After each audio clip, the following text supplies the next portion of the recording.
Número 3, que solamente entra en integrales triples, en coordenadas cartesianas, en coordenadas cilíndricas y en coordenadas esféricas. ¿Ya? Hoy día vamos a avanzar con este PowerPoint lo más que se pueda. Y luego el miércoles lo vamos a terminar y luego vamos a dejar tiempo para hacer preguntas para el control del día viernes. ¿Les parece? Supongo que sí.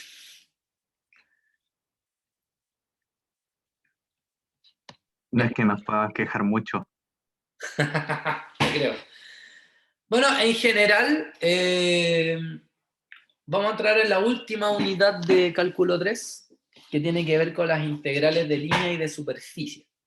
¿Ya? Y bueno, las integrales de línea con las que vamos a comenzar hoy día.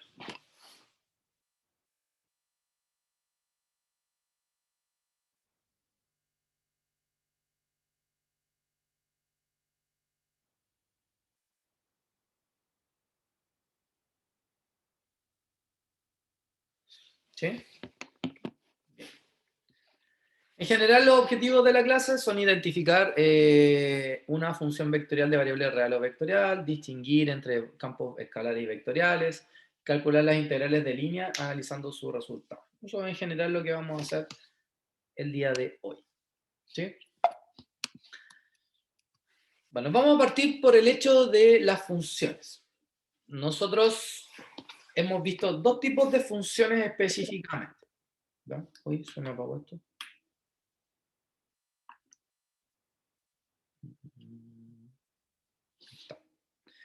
¿Cierto? Las primeras funciones que ustedes conocen eran las funciones como, por ejemplo, f de x igual a, no sé, y. Entonces, estas funciones tenían como dominio los números reales y como recorrido el conjunto de los reales o parte de los reales. En pocas palabras, lo que hace una función real de variable real es tomar un número y lo transforma en otro número. ¿Cierto?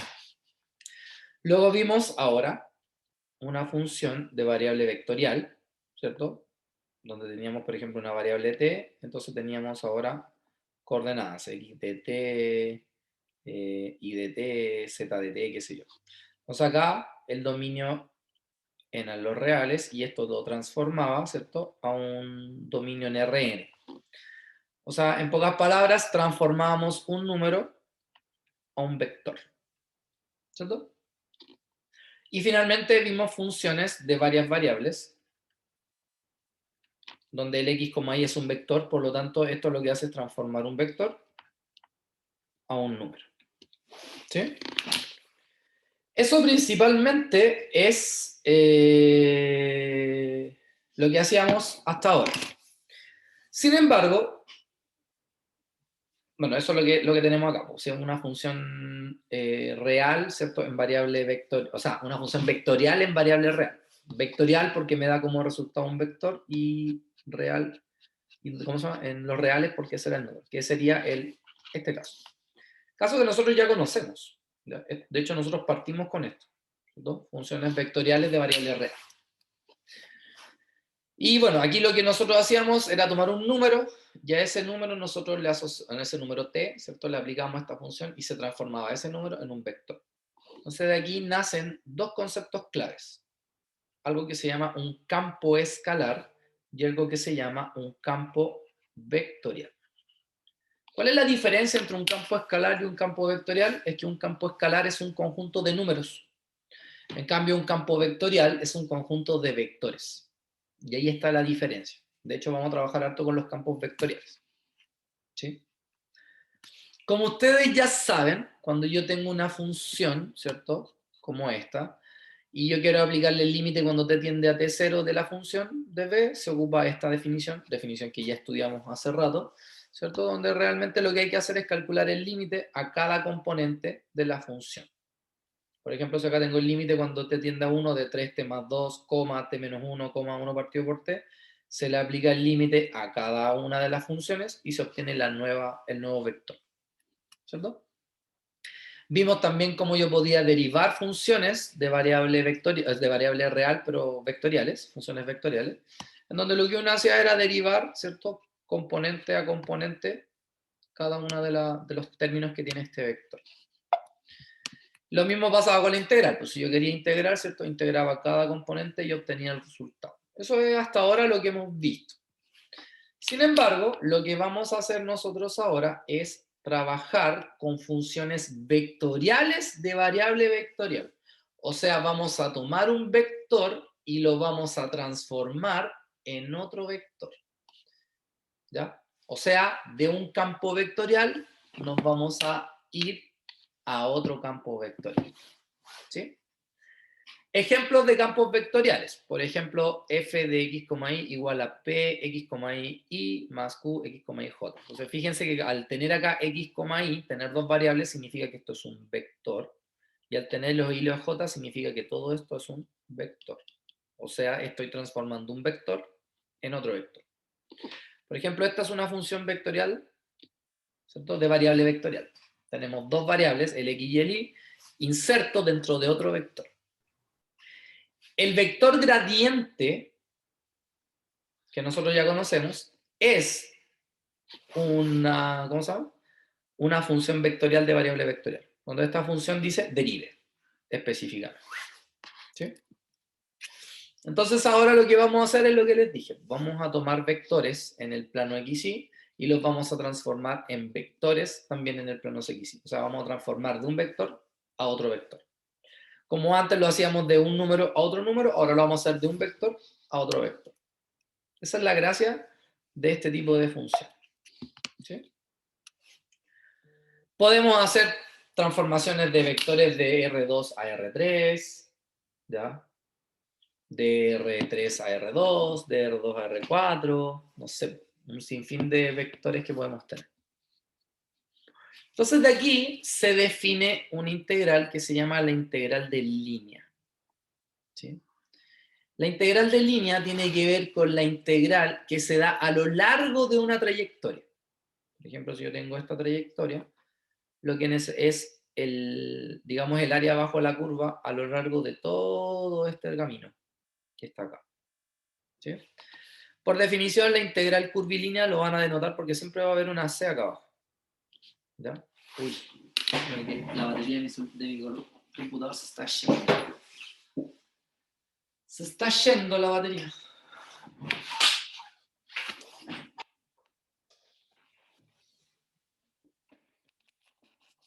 Listo, ahí está. Ahora, ¿cómo la van a determinar? Esta línea nada que ver acá, no sé por qué apareció. Entonces, cuando tengan una integral y abajo aparezca una C y les denoten la curva, que es la curva de integración, es porque estamos frente a una integral de línea. Bueno, y este ds es porque es la integral sobre la superficie, o sea, en este caso, sobre la línea de la función. ¿Sí? Una forma que yo tengo para calcular la integral de f de x, y, z ds es simplemente integrar desde a hasta b, que son los límites de integración. Fíjense que a la función lo que hice fue reemplazarle esta curva de integración por la norma de la derivada de la curva de integración. Por dt, que en este caso sería ¿cómo se llama? El parámetro que se está utilizando. Esa sería la forma. Veamos un ejemplo. En este caso dice calcular la integral curvilínea. Entonces está la integral, está la c de la curva, está la función de s, y c es la circunferencia x igual a coseno de t igual a seno de t. O sea que acá el alfa, que es mi curva de integración, yo lo puedo escribir como a coseno t, a seno t. ¿Ya? En este caso, como no tengo restricciones para t, y t está dentro de una razón trigonométrica, simplemente los límites de integración son de 0 a 2pi, a menos que se diga lo contrario. ¿Ya? Entonces, para poder realizar esta integración, lo que necesito es conocer la norma de la derivada de esta curva de integración. Entonces, vamos a derivar la curva de integración. ¿Cómo se hacía eso? Se deriva el primero y se deriva el segundo. Entonces, la derivada de a se mantiene, la derivada del coseno es menos seno, y la derivada del seno es coseno. Ahora calculamos su norma, que es la raíz del primero al cuadrado más el segundo al cuadrado. Entonces, le vamos al cuadrado acá, me va a quedar a cuadrado seno cuadrado más a cuadrado seno cuadrado, ¿cierto? Esto claramente es a cuadrado factor de seno cuadrado de t más coseno cuadrado de t, donde sabemos que esto es 1, esto está dentro de una raíz, entonces la raíz de a cuadrado es a. Y ahí tenemos ¿cómo es la norma de la curva de integración? Entonces, ¿qué dice la regla? Para yo integrar esto, a la función le voy a evaluar la curva de integración. O sea, al x le voy a colocar a coseno de t, y al y le voy a colocar a seno de t. Por eso acá dice a cuadrado coseno cuadrado t, más a cuadrado seno cuadrado t, y esto está al cuadrado. Por la norma es a, por eso dice a de t. Aquí va a pasar lo mismo. Esto me va a dar simplemente a cuadrado. Y como está al cuadrado, me va a dar a elevado a 4. Y con este a me queda el a elevado a 5 que está acá. Como el a elevado a 5 no cuenta, porque es constante, sale fuera de la integral de dt es t, y al estar evaluado entre 0 y 2pi, me queda 2pi. Por lo tanto, el resultado es 2pi por a elevado a 5.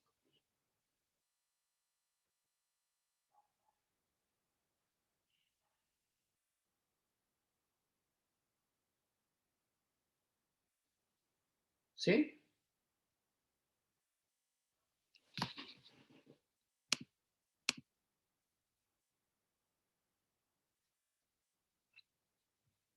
¿Qué es lo que es una RPC? Sebastián. No se lo leí. ¿Se entendió, chiquillos? Sí, profe. Y en serio, recién lo vio. Sí.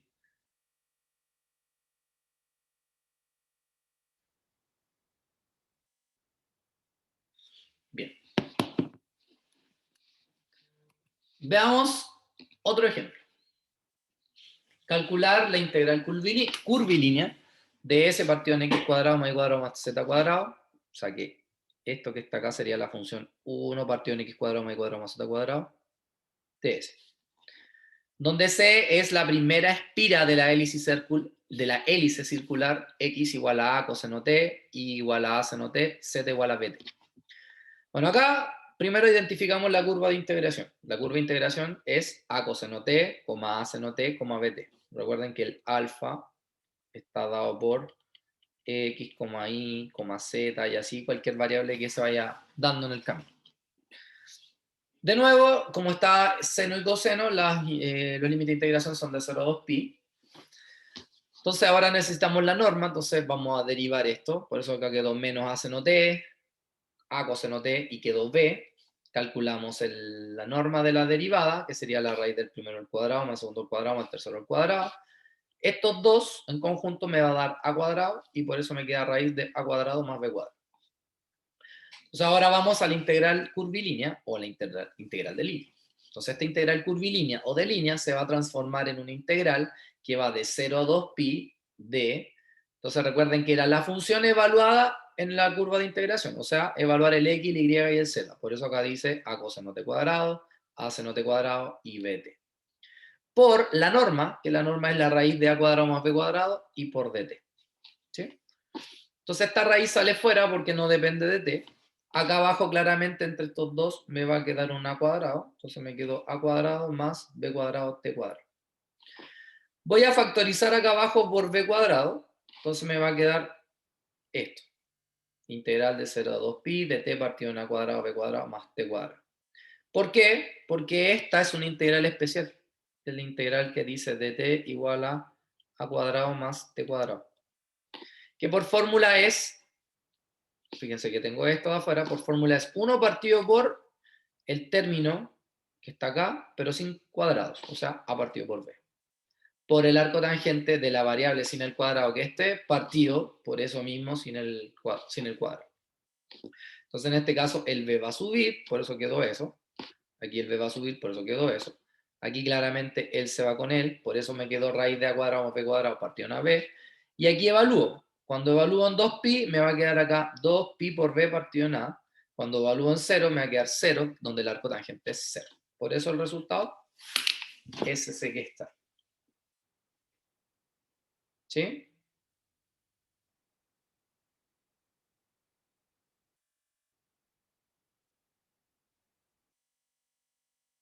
¿Se entendió?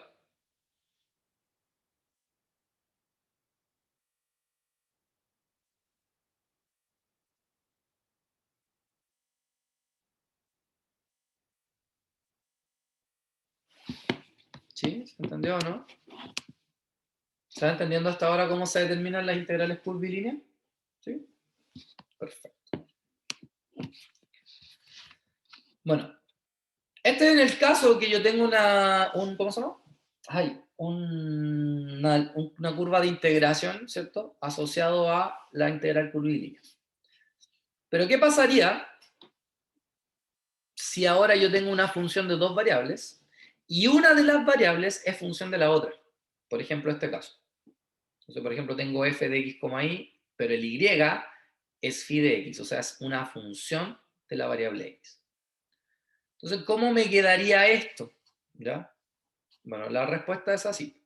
La integral curvilínea de f de x de s quedaría como la integral de a a b de la función donde voy a evaluar el y por esta función phi de x por la raíz de 1 más phi prima de x, o sea, la derivada de phi al cuadrado.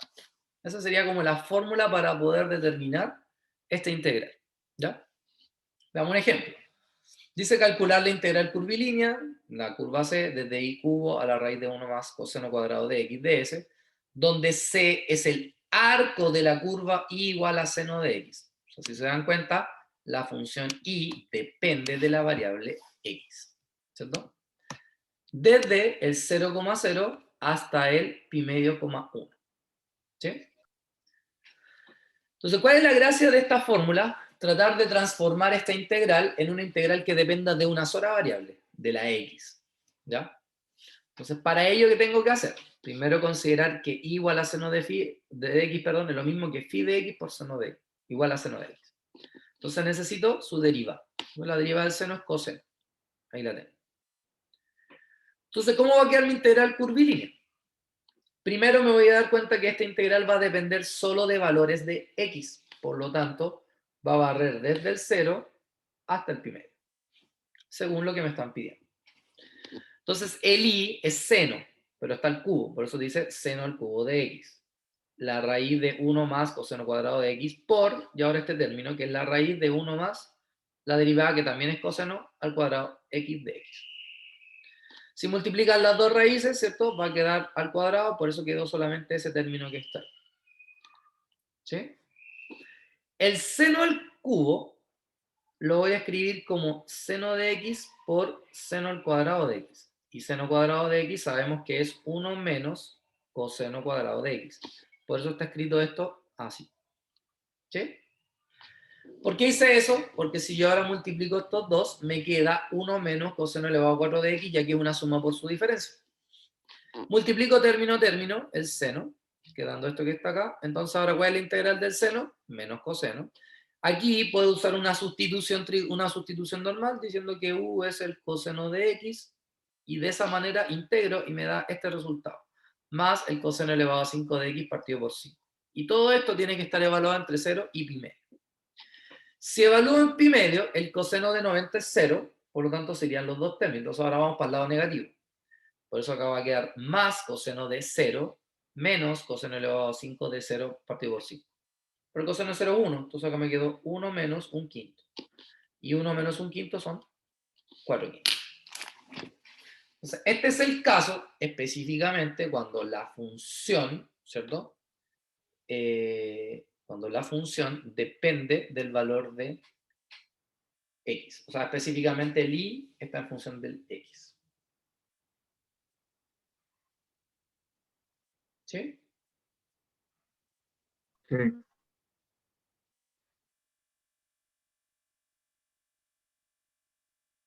Perfecto.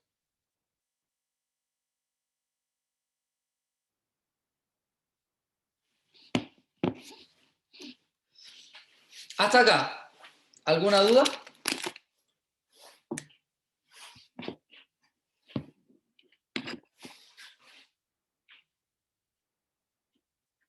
¿No? Bien. Otro tipo de integral curvilínea sería esta que está acá. ¿Ya? ¿Alguno de ustedes ha hecho EDO? El ramo de EDO.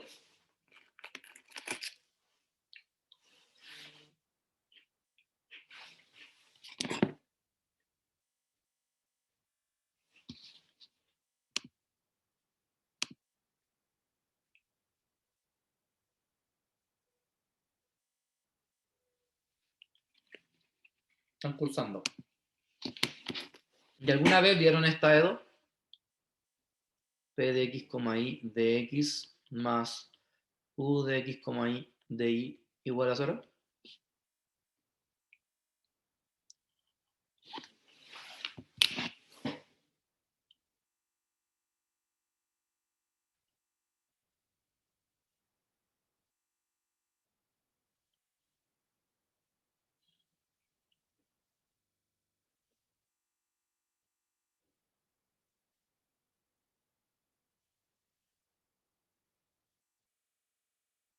Supongo que ese es un no.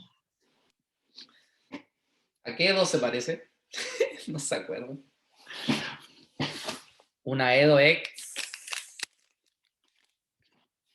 Una ecuación diferencial exacta, profesor. Muy bien. Una EDO exacta. Justamente. ¿Ya? Entonces, ¿qué pasa acá? Cuando yo tengo una EDO exacta, está escrito de forma exacta. Sin igualar a 0, pero si por ejemplo se fijan, está la función P por dx, Q por dy, R por dz. Que es otra forma de escribir una integral curvilínea.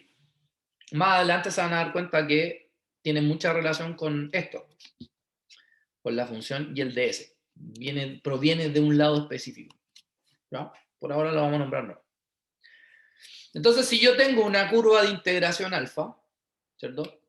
Donde tiene coordenadas alfa 1, alfa 2, alfa 3, entonces yo lo que puedo hacer es reemplazar acá por alfa, ¿cierto? Por alfa 1', más lo mismo por alfa 2', más R por alfa 3'. Así es como se trabaja este tipo de funciones. Lo cual es un poco lógico, porque es seguir un poco la corriente de lo que sale ahí. Me explico. Calcular la integral curvilínea, ¿cierto? De y de x más x de y. C es el primer cuadrante de la circunferencia x igual a r coseno t, y igual a r seno t, donde t1 igual a 0 y t2 es igual a pi medio. O sea, ya tenemos los parámetros de t. Entonces, como tenemos un parámetro asociado al x y al y, todo esto lo tenemos que transformar a una t. ¿Cómo hacemos eso? Por ejemplo, acá tengo una y. La y ya la tengo. Ahí está. ¿Pero quién es de x? De x es la diferencial de x. Ah, entonces si este es x, su diferencial va a ser su derivado. Entonces la diferencial de dx va a ser r, la derivada del coseno menos seno t de d. Después tenemos el x. ¿Quién es el x? R coseno t. ¿Y quién es de y? Lo calculo. La diferencial de y, que sería de y, r, la derivada del seno coseno de d. Entonces esto lo reemplazo acá. Entonces y es r seno t y el dx es menos r seno t de d. Más x es r coseno t y el de y es r coseno t de d. Entonces, si se dan cuenta, al multiplicar aquí me va a quedar menos r cuadrado seno cuadrado t de t, más, y aquí me va a quedar r cuadrado coseno cuadrado t de t. Ambos tienen un r cuadrado, entonces lo voy a sacar fuera, y aquí me va a quedar un coseno cuadrado t menos seno cuadrado t de t, ¿cierto? Pero ustedes saben que coseno cuadrado menos seno cuadrado es coseno del ángulo doble. Entonces ahora al integrar el coseno me va a dar el seno de 2t partido en 2, integro entre 0 y pi medios, donde claramente si evalúo en pi medio aquí me va a quedar el seno de pi, que es 0, y si evalúo en 0, el seno de 0, que es 0, por lo tanto mi resultado es 0. ¿Se entendió?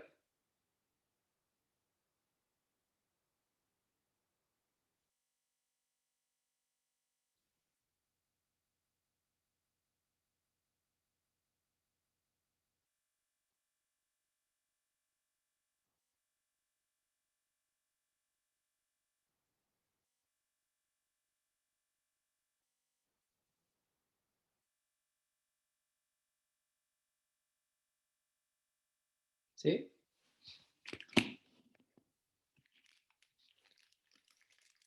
¿Y el Sebastián Gallardo? ¿Por qué puso Sebastián Gallardo?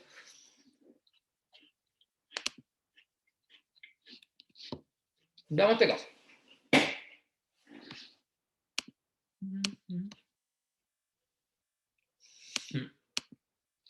Calcular la integral curvilínea. Tenemos la integral, depende de C. Tenemos la función que está escrita en forma exacta, con el de x y el de y. Pero C es el segmento de recta igual a 2x más 3. donde A va del menos 1 al 1 y B va del 2, o sea, y hasta el punto B que es el 2,7. ¿Ya? Fíjense que yo acá puedo determinar la diferencial de y me va del de x. Por lo tanto, esta integral va a depender solo del valor de x. ¿Ya? Directamente. Porque si yo hago la diferencial de y, me va a dar de y es igual a 2 de x. Entonces, cuando yo reemplazo esto acá, mi función o mi integral en pocas palabras va a depender solo de x. Y como mi segmento va del menos 1 hasta el 2, entonces mis límites de integración son del menos 1 al 2. Entonces acá el y es 2x más 3 al cuadrado de x más, pero el x cuadrado se mantiene, y el de y es 2 de x. Entonces si yo le doy al cuadrado esto, me da 4x cuadrado más 2x más 9, más el x, 2x cuadrado de x. ¿Cierto? Entonces ahora sumo, me queda eso. Integro, ¿cierto? La integral de 6x cuadrado son 2x cubo, la integral de 12x son 6x cuadrado, la integral de 9 es 9x. Se evalúa entre menos 1 y 2 y se da como resultado el 63. Y ahí tenemos otra forma de verlo. ¿Sí? ¿Se entendió?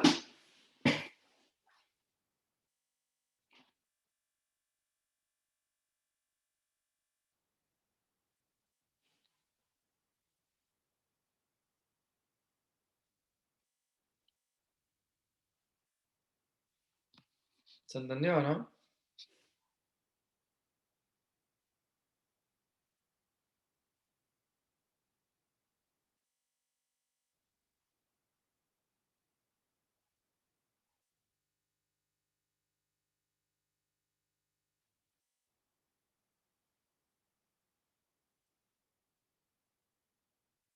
¿Sí?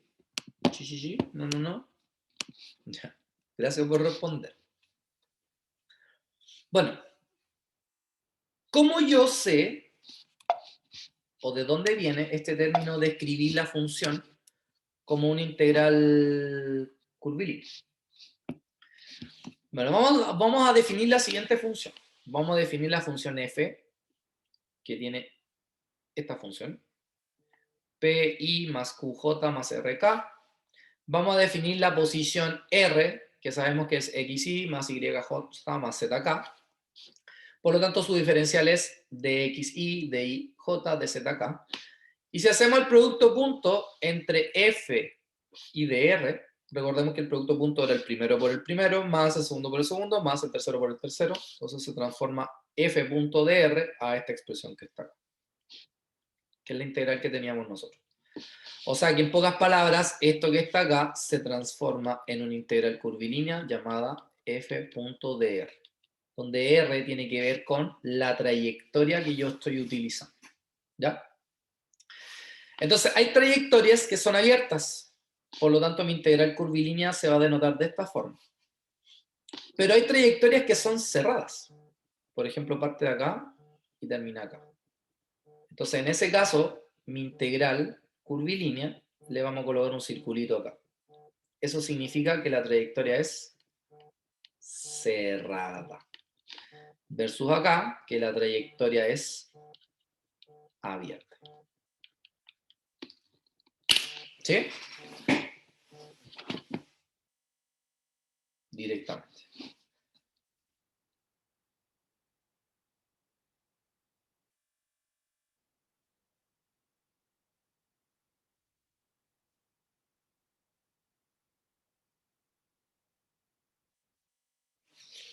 Bien, veamos. Veamos un ejemplo. Dice calcular la integral de campo. Entonces ahora lo que tenemos es un campo vectorial. Una función vectorial que transforma un vector a otro vector. Sobre una parábola C, aquí tenemos la parábola y igual a x cuadrado, desde el 0,0 al 1,1. Desde el 0,0 al 1,1. ¿Sí? Ambos puntos pertenecen a la parábola. Entonces lo que vamos a hacer es lo mismo. Lo que nos están pidiendo acá es la integral de línea de este campo, o sea, la integral curvilínea de f.dr. ¿Por qué no lo coloco el circulito acá? Porque esto es una trayectoria abierta y no cerrada. Entonces ya sé que f.dr es esto multiplicado por el de x y el de y sumado. O sea, x cuadrado por dx más y cuadrado por dy. Del y igual a x cuadrado puedo determinar su diferencial. dy igual a 2x de x.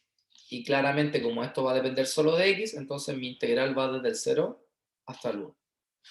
Entonces acá me quedo x cuadrado de x más y cuadrado de y, ¿cierto? Igual a integral de 0 a 1, x cuadrado de x más el y es x cuadrado, pero como está al cuadrado son x elevado a 4 por 2x de x. Quedando esta integral que está acá, la integral de x cuadrado son x cubo partido por 3, y la integral de 2x elevado a 5 son x elevado a 6 partido en 3.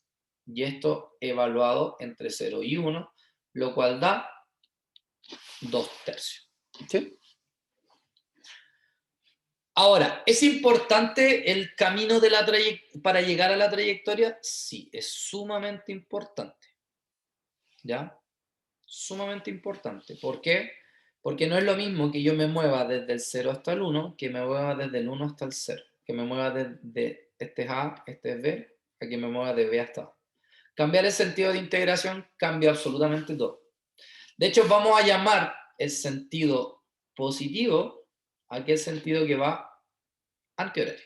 O sea, contrario a las agujas del reloj. ¿Ya? Por si acaso. Bueno.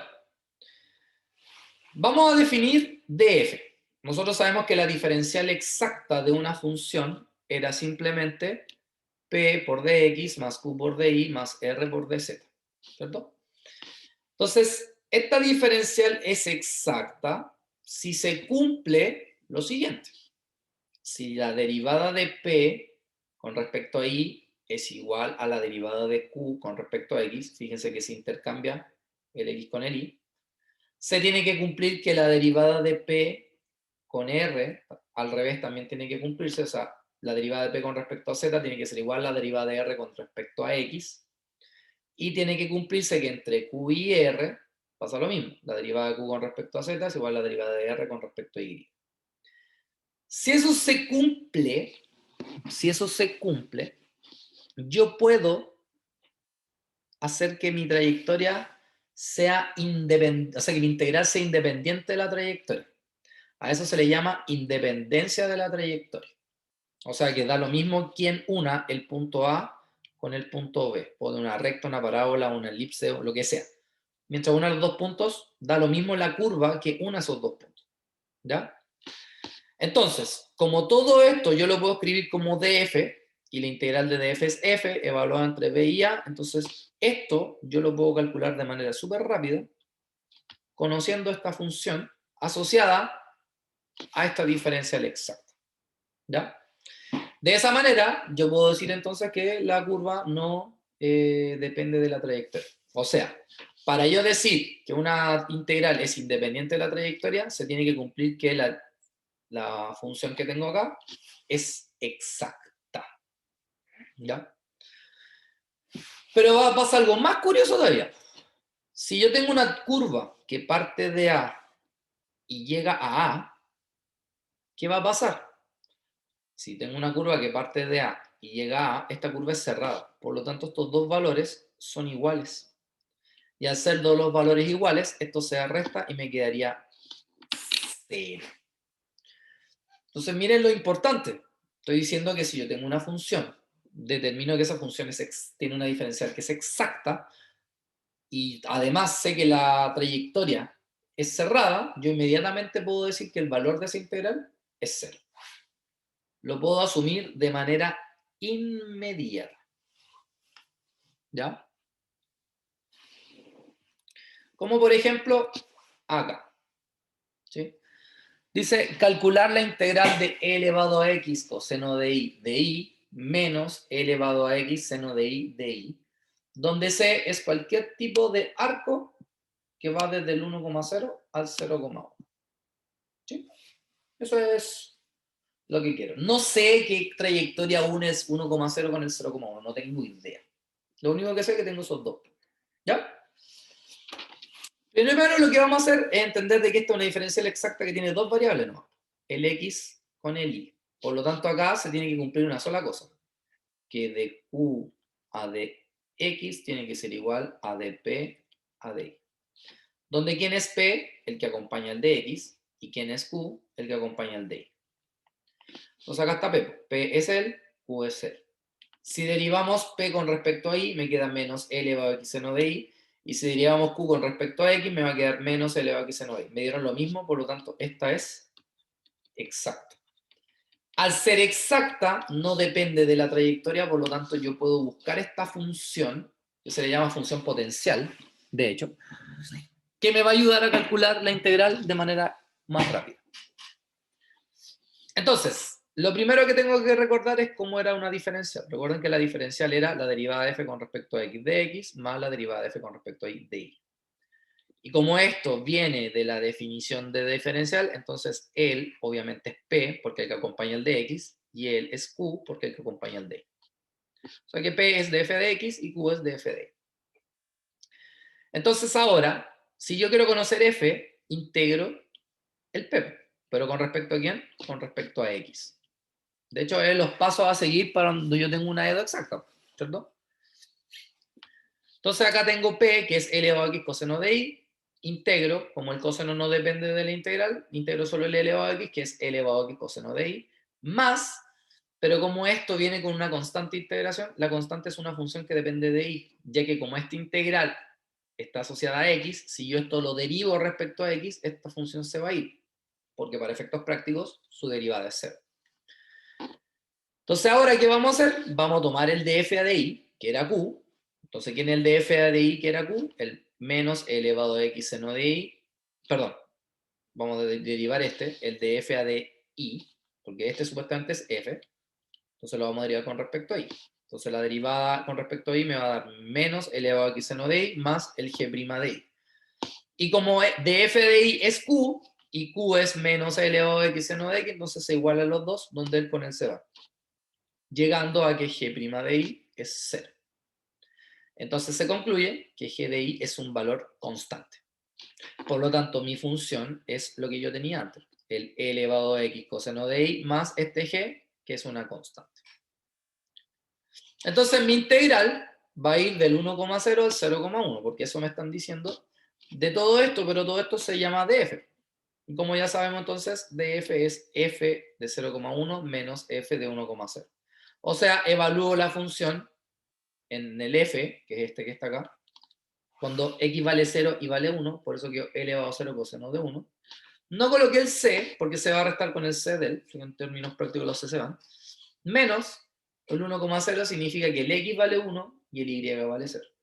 Entonces acá elevado a 0 es 1, me quedo el coseno de 1, y aquí me quedo coseno de 0 que es 1, por e, entonces me quedo como resultado coseno de 1 menos e. Y ahí tenemos el resultado. ¿Se entendió? ¿Les causa sentido ahora el por qué ustedes en NEDO trabajan de esa forma para determinar la solución de la ecuación?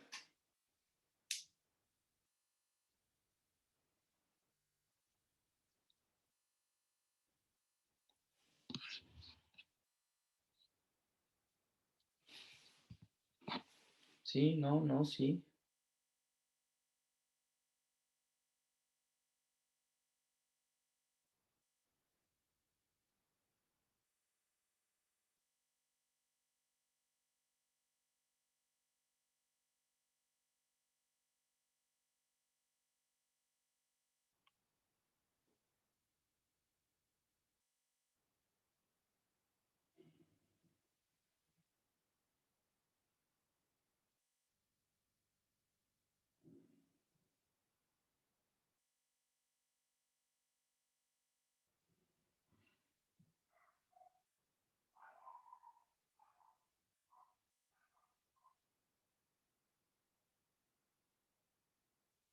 ¿Está bien o no?